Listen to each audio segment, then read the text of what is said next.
so glad you all can be with us today for Career Tip Tuesday.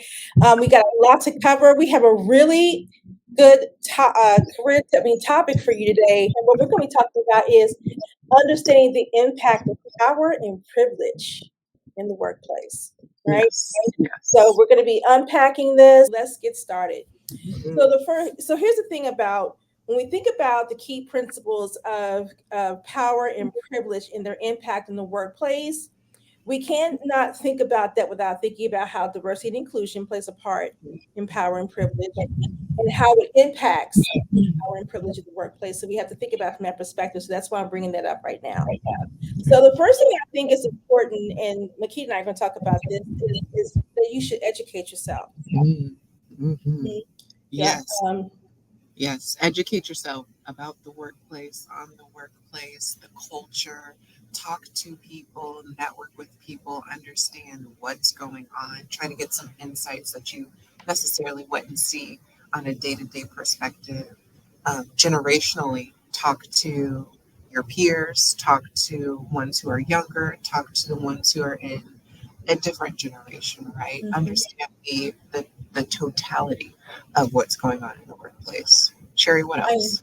no, I agree with that. I think that you need to understand how power dynamics play a part, which we're not going to go into power dynamics today, but you do need to do need to understand how power dynamics work, and the implications of that, and how it also plays out in the social context of your work environment, right? Because that you have to pay. I always say, and Makita hears me say this all the time. You always have to pay attention to the people that pay attention to the people that you work with. You have to do that, right? Mhm, So the next one is learn the power dynamics. All right. mhm, So that means that, when we talk about power, it refers to ability to influence people. And I always say that there's when you are designed to be a leader, there's new levels, new devils. So the higher up you go, the more influential you become, which means there's more complexity around how you're being challenged, a lot more things you see being done that may not necessarily be done the right way. There might be a little more corruption. It's just a lot of things that come along with that that's a lot more challenging when you are going up the ladder. However, when it comes to power dynamic, I'm looking at my notes to make sure I covered a whole bunch of stuff. Okay. You want to make sure that you are understand how many the resources you have in the workplace. What is the mhm. hierarchy based on the job titles? Not just that, because you got to know what the job titles are based on the hierarchy, but then also know, even if it's not a job title, a job title. Pay attention to the people who are influential, who may not necessarily be in a leadership role. That's right. They are so important. They are so important because guess what? They might have the ear of leadership. Yeah, they could actually be the ones that are a lot more influential than you think, Mhm, even though they may not have the title, and you're overlooking them or you're mhm. undervaluing them because they don't have the title. That's right. And my dad always told me, even before I got into corporate America, before I got into college, that you need to make sure you treat everybody the same, right? But you have to especially treat the administrative assistants or the executive assistants with the same respect you treat the CEO, because guess what? They're the ones managing everything. They're the ones Hmm. keeping everything together. They're in control of the entire operations, helping that CEO or that executive, that VP, whomever it is, get everything together and just keep the business unit a well-oiled machine. So, to Sherry's point, um, those people who don't have the title but have influence, that's one of them, the executive assistants. Hmm. Absolutely, she is so completely right about that. And I think it's important to think about when you're thinking about the power dynamics before we move on to our next one, is that um, the decisions, which we're going to talk about decision making pieces, and like she said, that person may not be a title, but they hold the cards. It's almost as if you go into a place, you're like, you know what, there's the gatekeeper, I'm not going to get past her, he or she at all, right? Yeah, you're not, because they're the ones who have the power to let you in or not. Mhm, So you have to think about those things. All mhm. right, keeping it moving, because I know we're short on time. The next one is understanding intersectionality. If you don't know what intersectionality is, let me give you a brief description of intersectionality. So it is talking about recognizing individuals who possess multiple identities, which means you could be a black and female, or you could be a black male, or you could be a black, a black male from the LGBTQ community. So it's different layers to that intersectionality, and then and of course there's layers to the different experiences. Okay, so for example, you can have a black woman who's facing challenges when it relates to race and gender, right? So she could be a black female in the workplace who's catching it both ways because she's black and she's a woman, right? Mhm. So that's when you think about intersectionality, then you start to get a grasp around how does it impact you and the complexity of what privilege and privilege and power, how it impacts you in the workplace. Okay, so just kind of giving you a little bit about understanding the layers to that. And some of you who probably are watching who are in HR or you D&I practitioners like myself, you know what this means, and so it's giving you another lens to think about. Mhm. Mhm. It's Mhm. almost here's another layer. You're someone who's black female, she's black, you're female, and then you're over 40. Guess what? Now you bring an age into it. So Mhm. that's the other layers of what intersectionality means in terms of bringing in those other pieces of that. How this impacts you from a power dynamic place is where it comes into when microaggressions and race stereotypes and biases come into play, and then also that impacts the equity too, which we're going to talk That's about. right. That's right. Any words, anything you want to share about understanding intersectionality, Makita, before we move No, I think you hit it. The one thing that I was thinking about was, that just the differences of where people come from and how they grew up shows up in the workplace as well, and some of the things that they've had to endure or go through on? in the past that could potentially show up, and that's different. And that's a part of intersectionality as well. It could be um, religion, it could be socioeconomic class, it could be all of the different things that we are blind to. So you Mhm. have to always keep all of that in mind as well. Nope, I love that. Thank you for that. All right. So the next one we want to share with you all is the impacts of on workplace culture. So how does power and privilege impact workplace cultures? This is where you might want to take a couple of notes, or at least if you don't have take time to take a couple of notes, just go back and look at the replay once this is all over. Um, she's got her pen. So here is how power and privilege impacts workplace culture. All right. And I want to make sure we keep it, I don't want us to miss any questions, so make sure that we'll keep an eye on that You as I got, go back and forth yep. between this. But here's how it impacts the workplace. It impacts the workplace when it comes to representation, okay?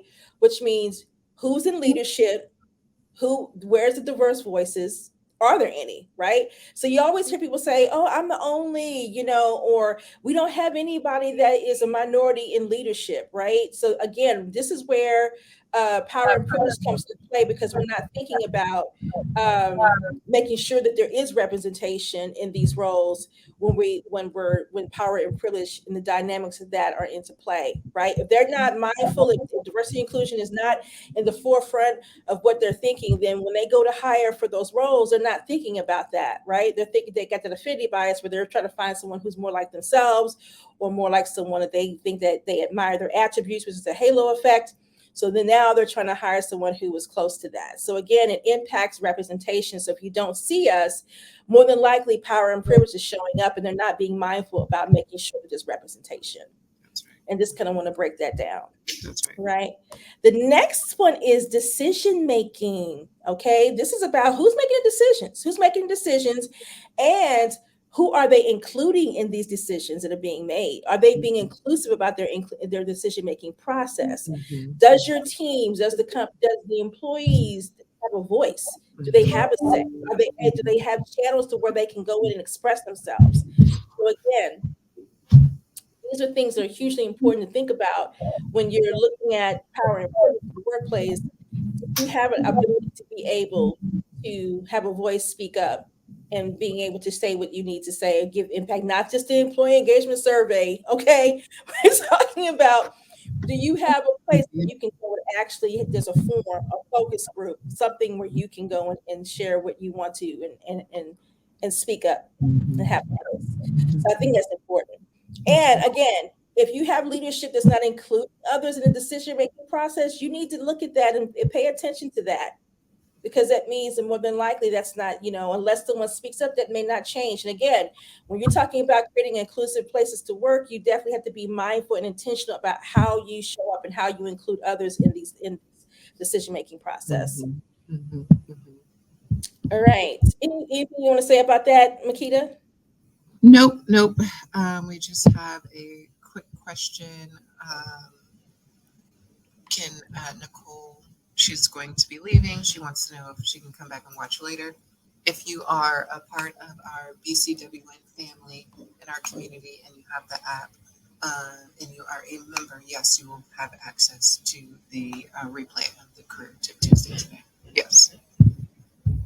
All right, thank you for that. All right, so that's just a brief little snippet about decision making. So Mhm, number three, as I go into that, number three is inclusion. Okay, so we're talking about if we're really talking about understanding the principles of power, key principles of power and privilege in the workplace.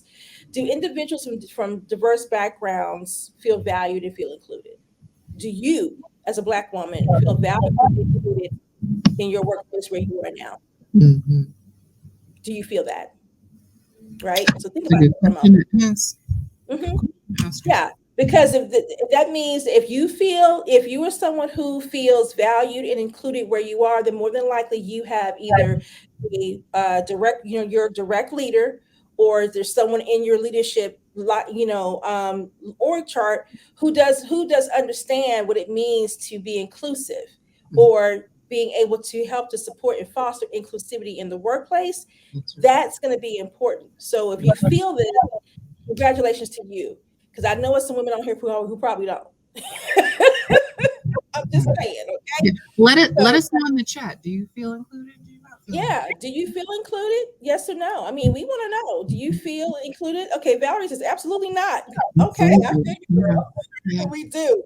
And so Mhm. again, the whole thing with having these kind of conversations is to help to create awareness for you, so you can understand the type of dynamic you're working in, and really, I guess, provide you with clarity, because sometimes we walk around our workplaces feeling a certain way about something but not know where it's coming from or Mhm. how to define it. And having Mhm. conversations like this and talking about how power and privilege impacts being able to build inclusive workplace cultures, which is really what it is, it Mhm. absolutely does help you to recognize it. And now you can start to educate yourself. Like I said, go back and educate yourself and then show up differently.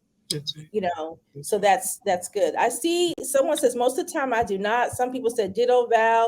We get a lot of no's out Mhm. here. Yeah. Yeah, Yeah. not Yeah. good. Not Not good. good at all. Not good at all. All right.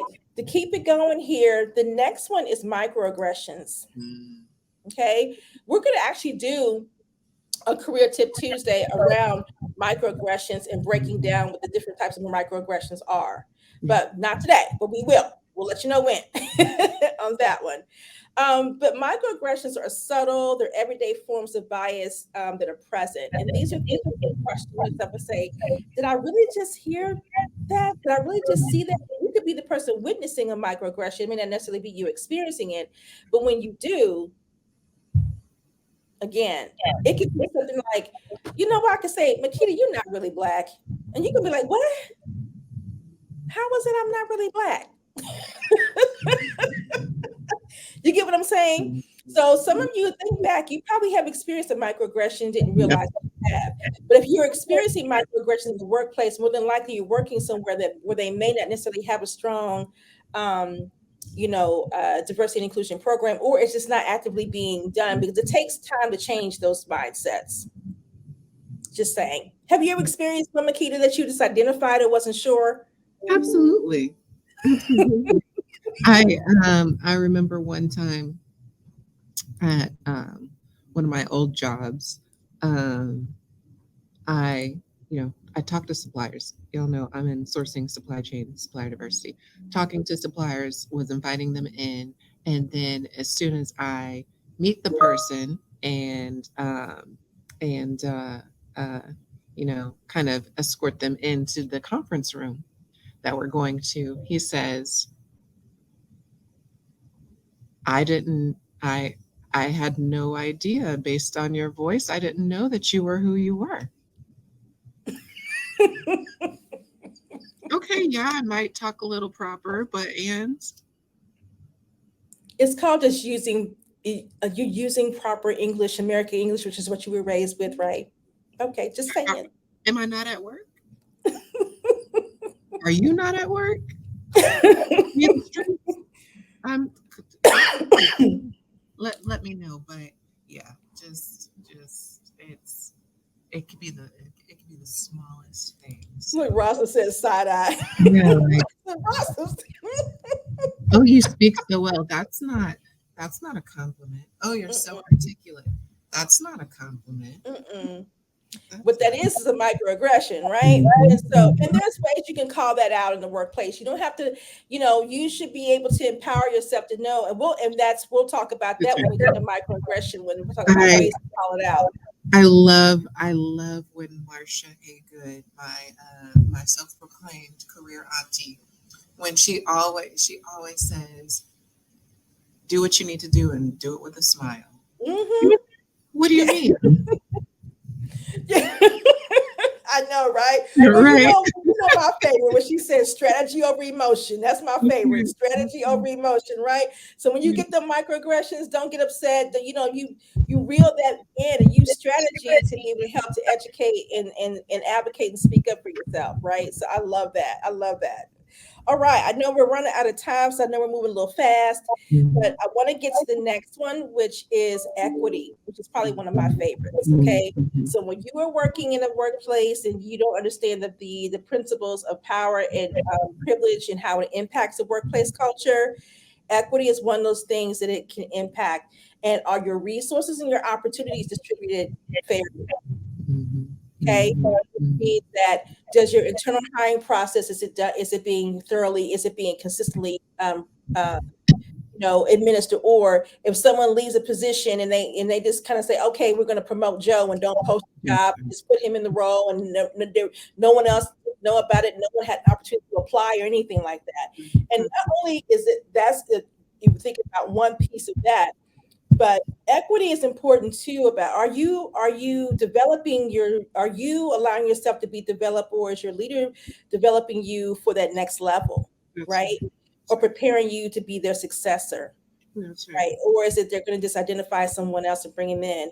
Or are you in a position to where you've been in your role for a couple of years and someone comes in at a higher pay, and they're Mhm, not looking to bring you up to that new market rate so everyone mhm, can be equitable? So mhm. those types of things that we talk about when it comes to equity. And not only just that, but being fair when it comes to access to projects, visibility within the organization, Mhm, getting mhm, an opportunity to utilize your other skill sets and strengths that you have. So equity is not just about salary, it's about a whole nother slew of things when it comes to resources to be able to develop yourself, access to opportunities to elevate, to access to maybe even gaining opportunity to build relationships with stakeholders, things like that. mhm. That's right. So, Sherry, we have a couple of things before we have to hop out. So, Okay. Valerie says, "How do you confront your leader when you feel like you're being excluded from meetings?" Wow. I think you just addressed her and say that what you observed, make sure you're giving clear, factual examples. You can't just go in there and say, I feel excluded. You Yeah, have to go in and explain not necessarily why you feel excluded, but here are some of the things that have happened. that's right. Be clear to explain what those things are. That's right. That and then what can we do to change this? How can we resolve this? Also, I would add, um, because your leader, for some odd reason, may think that you don't play a positive role in these meetings or you don't have anything to do. And so, Mhm. potentially, even articulating the positive role that you can play in these meetings and even after the meetings, how you can take some of the things in the meetings and then go forth and how it would positively affect your performance. So talking about that might be a really good thing as well. Yeah, just ask her. Don't go in there and fall on the sword like it's your fault, right? Don't do that. But Mhm. what you can do is ask for feedback about how you're being perceived. That's right. Okay. That's right. Because it may not necessarily be you, it could be a bias they have or an assumption they're making about you.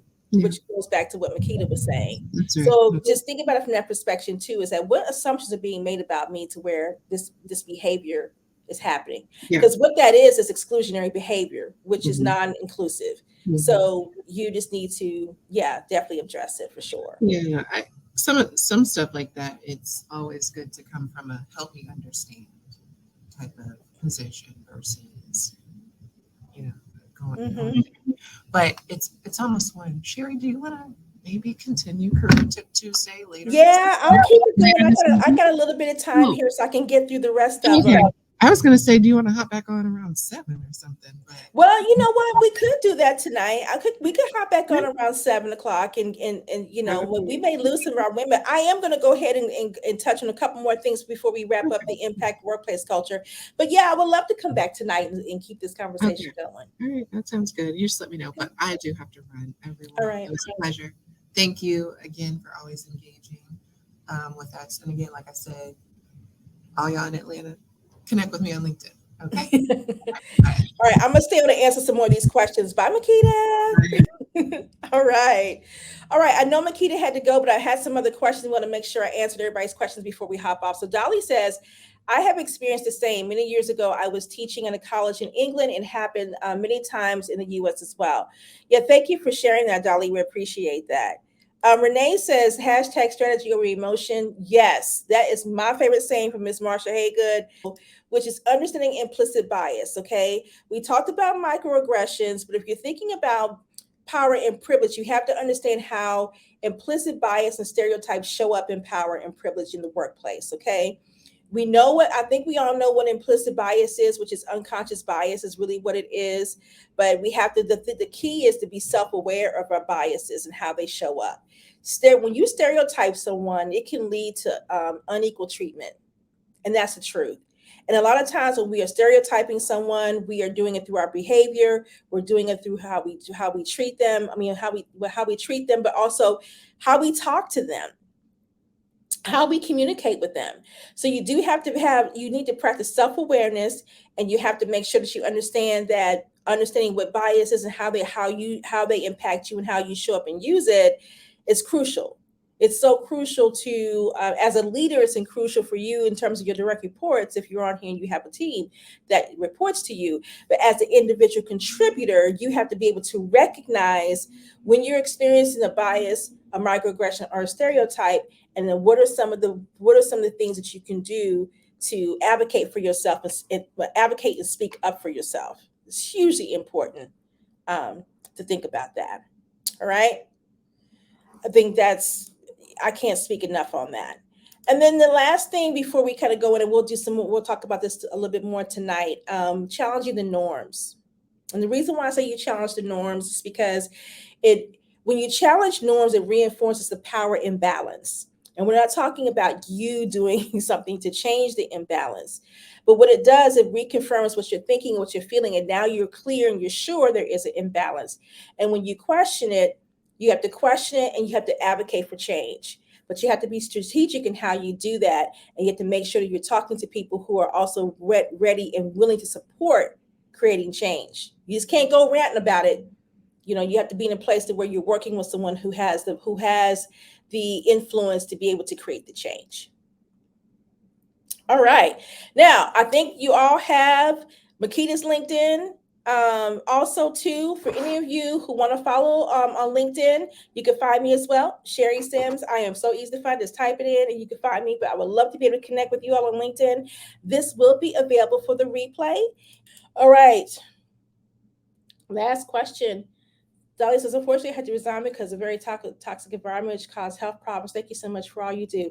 Dolly, I'm so glad that you took charge of yourself because workplace wellness is important. And when we are working in toxic environments, it impacts our health so much more than we care to admit. We're going to be talking about psychological safety coming up too, in terms of how to support and advocate yourself around that and making sure that you're in an environment that foster that.